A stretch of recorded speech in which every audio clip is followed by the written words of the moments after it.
Welcome to Slasher Sunday. Okay, Scarecrows. Oh man, I thought I maybe had seen this, but I had not. So, this is an interesting film because it tries to be like this action heist kind of cliffhanger thing, where guys have stolen money and then they jump out of a plane with the cash, and then the dudes try to track the guy down, very cliffhanger style. But oh man, it takes a much different turn than Cliffhanger does. It does. It really does. So, do I like the movie? Oh, I like things, Yeah. for sure. Overall, not really. Yeah. I found a lot of the character development and characters and what in this to leave something to be desired, to say the least. As far as the Scarecrows go, the ominous, like, shooting, like, these close-up shots, and, like, one of them is always just breathing, but every one of them else is just kind of just sitting there. They must do these shots of them just sitting out in the field, but up close, 30 times. 30 times throughout the films, I'm like, I get it, they're scarecrows. They're out there. I don't know what to... And then they kill somebody, and then they're back, and they're like, I'm like, you're not fooling me. I already saw them kill people. What's the point of showing them still and stagnant? Like, I don't want to get this. They're like, stab, stab, stab. And then they're like, and you're like, wait, did I see what I saw? Am I going crazy? Are these scarecrows moving? I liked the location. I think that it was a cool location that they filmed in. And I think it had a pretty okay atmosphere. But yeah, I think that the characters are kind of underwhelming. One of them's kind of funny for sure, like unintentionally. The like captain guy or whatever. And I do like that we don't ever get an explanation for like what the scarecrows are. No, or like what the family is. Yeah, but I like that because I think that it makes it ominous because it's like they just stumbled on some like random farmhouse. Yeah. In the middle of nowhere where like evil things happened. Sure. You know, like that's cool. That's very like, you know, cabin in the woods, like Evil Dead, random stuff. It reminds me of a movie called Malevolence, which did end up getting two other films, a prequel and a sequel. Or actually, I think, yeah, a prequel and a sequel. And in the prequels and the sequels, you get a little bit more of an explanation of like what happened. But in that one, it's more of just like an ominous killer in the woods or in this area by this house, and these robbers have taken their money there, and they get picked off one by one. So, yeah, overall, my biggest pro for the movie, for sure, by far and away, is the special effects makeup. This is great. Yeah. This is excellent. Yeah, it is. This is the thing to write home about. This is the thing to remember from this film. If it wasn't for this, I probably would be sitting here saying this was terrible. Yeah. But because of some ambiance, some sort semblance of atmosphere that is created with the location and whatever, and this awesome practical effects work, and some really funny, cringy dialogue between characters, especially the two chicks who, I don't know, is there something like romantic going on there? I don't know what the hell's going on with this. We did watch this movie a couple weeks ago. We did. So it's not super fresh in our minds, but we'll get there. The grenade that's tossed around on the plane takes so long to go off. I've never seen a grenade take this long, and I've watched a lot of cheesy action movies. This thing goes for like a full minute before it goes off. Yeah. And it conveniently goes off. It's of course. A convenient grenade. Yeah. Yeah. Throw me one of them convenience grenades. The ones that won't explode in my hand. The ones that won't explode until you absolutely need them to. I can feel your intent. Yeah, I don't know, man. I don't really understand the opening all that much. Like, they've hijacked something and they're now going to go somewhere, and then somebody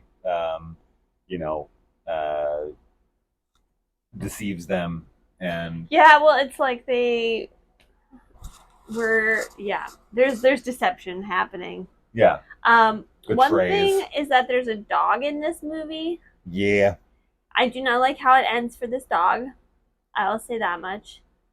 But he's only in it for like the opening and the ending. He lives, right? I mean, he becomes a zombie, so now he's a forever dog. Yeah, he gets to roam. He gets to roam the swamp indefinitely, forever. They're gonna put him down.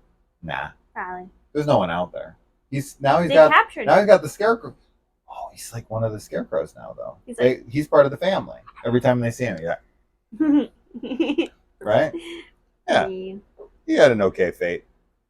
And okay, so probably the weirdest aspect of the film, and it takes place during the first like 20 to 30 minutes of this movie. It's something Kaylee forgot about, but she's gonna be like, "Oh yeah." Is the guy that we're chasing, the guy who jumps off the plane and is the betrayer. And I know why they do it, because otherwise there would be really nothing going on in this film for about 20 minutes. And this is that we get inner dialogue. Oh yeah.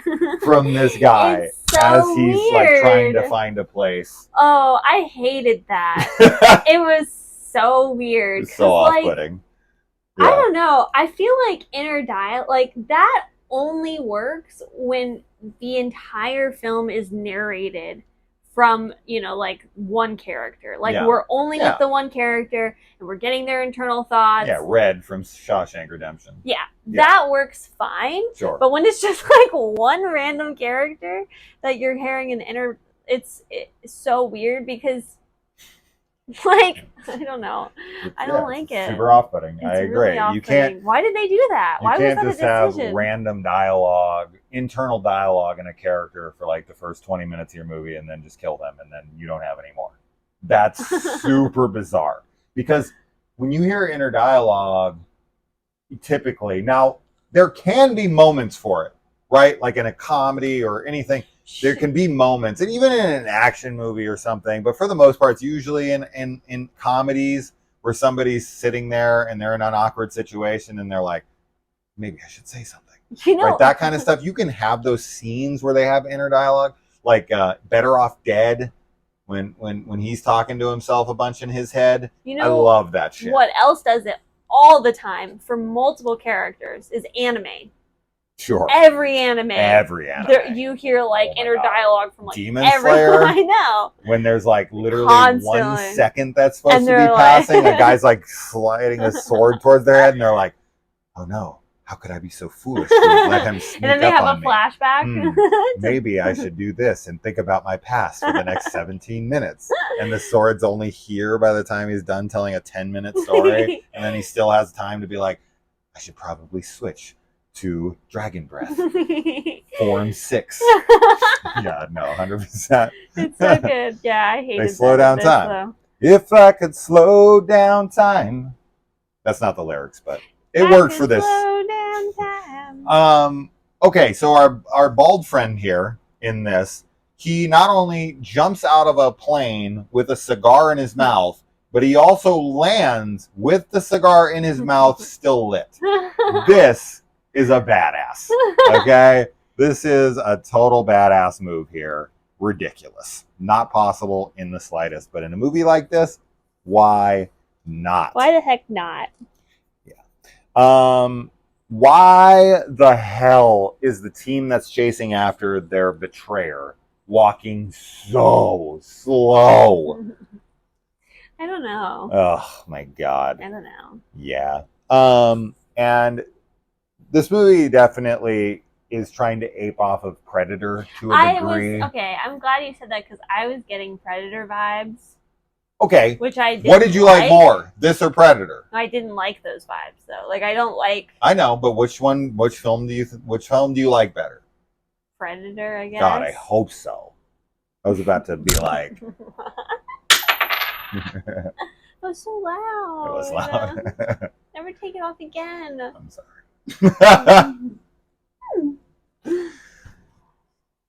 So, yeah, she's not a Predator fan. I'm sorry, guys. It had Predator vibes for sure, but with Scarecrows and with not like good army guys or whatever. No, they're like definitely villains. Definitely not. I mean, or they're obviously, like, whatever. For me, thieves. Predator is one of the greatest movies ever made, in my opinion, and this is not. So, very easy choice on which one's better. All right. The girl, the like hot daughter that's literally only in the film to be hot, genuinely and only. She has like, sorry, go ahead. No, that's okay. No, I just like, I remember that her lines of dialogue were like so pointless. Yes. I'm telling you, she's literally here to look good on screen. They're like, we need someone pretty to look at. And telling you that she was written into the film just for that very reason. Yeah. Because it could have just been the dad who was flying. 100%. Without the daughter, he would have survived, and you'd have the same movie. She adds literally nothing to the film other than she looks nice. I like looking at her. They definitely are setting up like some type of romance between her and the like girl villain. But there's something going on with them. I don't know what it is, but they're like, there's gay vibes. Yeah. So yeah, the Scarecrows aren't the only thing that's gonna get stuffed in this movie, but we never get to that scene. And so that girl that I was referring to, she gets something in her hair, and she's seriously picking it out of her hair for like 5 straight minutes. It's crazy how long she's going at it, being like.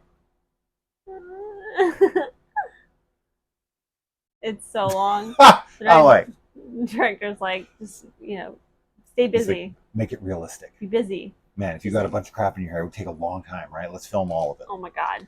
Jesus Christ. I do love that the dude is hollowed out, stuffed with straw and all the money. Yeah, that's really okay. That's really cool. That. I do like that quite a bit, but their reaction to that is so dumb. They're like, he ate it. Yeah. Like, what do you mean? Because he ate it? Because to them, what else? Yeah, but what else are they going to think in that moment? Right? They're trying to make it logical in their brain. I get what you're saying, but I'm just trying to play devil's advocate. No, when you eat food, it doesn't go into your chest. Yeah. Like, it goes into your tummy. Maybe they think they cut into his esophagus, and it's just how. No, they're like, dude. I know they're trying to be like whatever, but that's dumb. It is dumb for sure, but yeah, I mean, the fact that he like comes in and they fire endlessly into him and he won't die, and they just keep firing into him, and then finally one of them cuts off his head and his hand. The cutting off of the head, cutting off of the hand. The sticking the machete into his body, slicing him open, pulling him apart. That shit was awesome. Yeah, all that stuff. Really that whoever they hired for the special effects in this. Oh, wrong movie. Oh. Sorry. We still have that up from Stephen King Saturday. See how close together we filmed these? That's funny. You thought this was. I forgot. We watched it online. Yeah, we don't have a copy of this one. Yeah, the effects were great. The effects were really cool. The thing to write home about. So yeah, they straight up make him into a piñata of money, and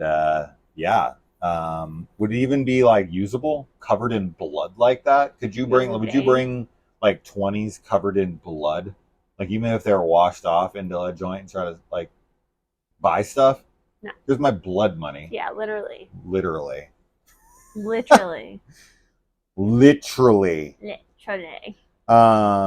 And the fingers, when they're cut from the hand, like crawl off on their own. Oh yeah, that's cool.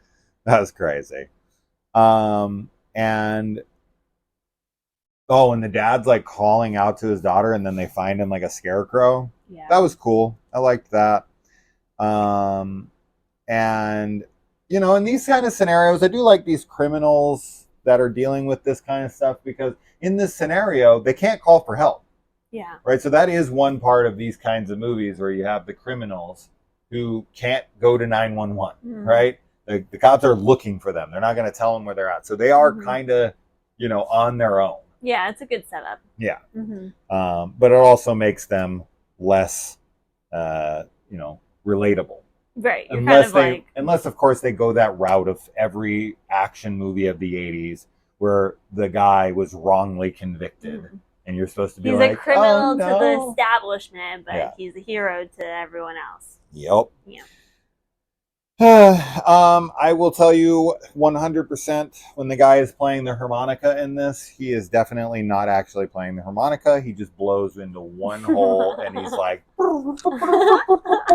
like he had every kind of different tone he was hitting, just going. It was pretty funny. That is funny. I like that they actually refer to the theory that they think they're dead. Yeah. You would think that, for sure. Yeah, absolutely. Anytime something crazy like this happens, just be like, oh, I'm dead. Yeah. No matter what happens in this, though, they are absolutely they are sticking to the money. I know. They are not giving it up. I know. It's greed. They are beholden to this cash. It's greed. Oh my goodness. They're on a mission and they are not moving 1 foot away from it. It's crazy. Yeah. How dedicated they are Definitely to getting this money back. Would not be. Yeah. But once they get out of there, they've got to have money to get. They're going to die without it. Right. Right. They're not going to be able to get out of it without the money. So,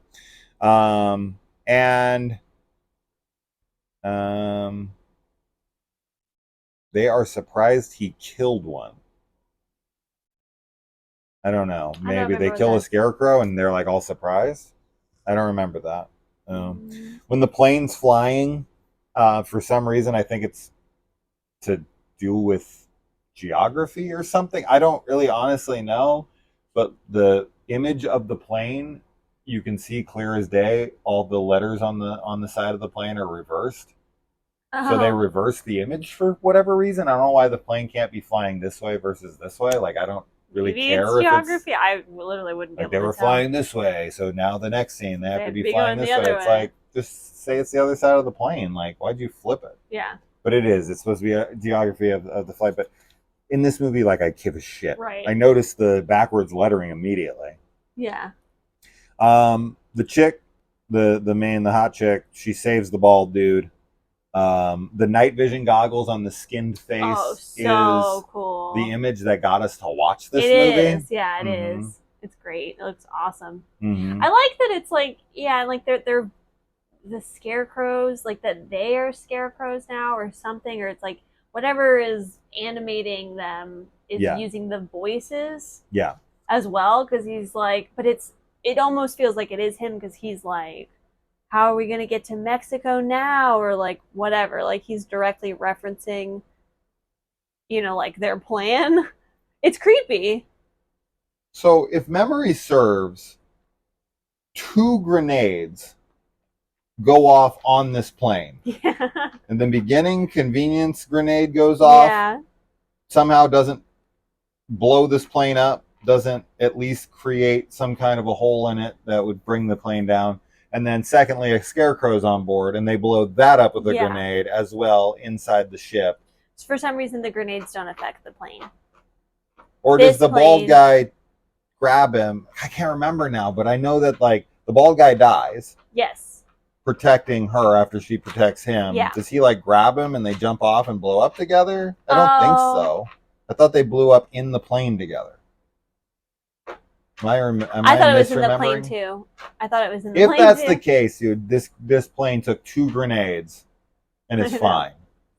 It's like Dolan's Cadillac. Yeah. The dog stayed on the plane the whole movie, but ended up eating pieces of the zombie at the end. He got hungry. Yeah. He's like, he's waiting around for a while. He's like, I'm a hungry boy. I've been here for like many hours. Yeah. I get it. I feel bad for him. Well, you don't have to feel bad for him anymore because he's dead. I actually also did like the ending of this. I like the like the shots of wasn't it of the farm or whatever, of the location, with like the newscaster being like, this was recovered and she's like not talking, and then there was a dog that was found doing whatever. I actually like that. I thought that was a pretty cool ending. Like, it felt creepy. So. Yeah. Because it was just like, what the hell? And it remains ambiguous. Yeah, exactly. Yeah. So that's it. Scarecrows. check it out if you haven't seen it. It's not great, but it's got some cool effects. Yeah. That's it. Yeah. All right, guys. Bye. Bye.